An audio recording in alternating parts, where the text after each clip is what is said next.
Alors, sur Automobile Propre, ils ont fait un truc intéressant, un tableau concernant le top 10 des voitures électriques les moins chères par rapport à l'autonomie. Donc, il y a un tableau, justement, tout à la fin. Je vous laisse lire l'article, hein, parce que c'est un peu long, je vais pas tout me taper, pour être honnête, on va regarder. Les données brutes, les données du tableau. Ah, ce nouveau connage un peu de malin, toujours avec ce design. C'est terrible. Alors, du coup, le tableau récapitulatif. Avoir de l'autonomie, c'est bien, mais ne pas payer trop cher, c'est mieux. Pour chacune des voitures de ce classement, nous avons calculé donc le rapport prix sur autonomie. De quoi relativiser sur certains modèles. Par exemple, d'aucuns diront que la Renault Mégane est hors de prix pour sa catégorie. Pas faux.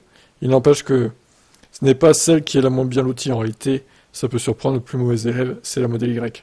De quoi conclure à propos de son succès de vente, qu'il repose surtout sur l'habitabilité.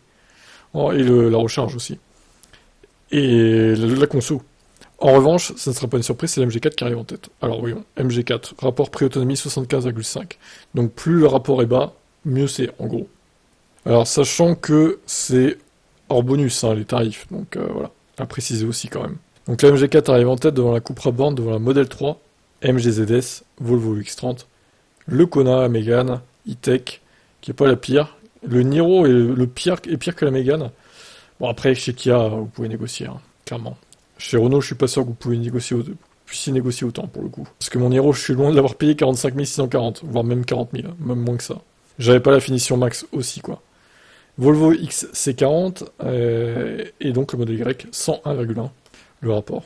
Bon, bah écoutez, moi, ce genre de tableau, si j'avais pas de VE, m'intéresserait vraiment, hein, parce que clairement, pour l'instant en tout cas, vu que c'est au début, on va dire, au début, il y a quand même de plus en plus de modèles, mais bon, les gens se focalisent surtout sur l'autonomie, hein, clairement, on va pas se mentir, et puis sur le prix.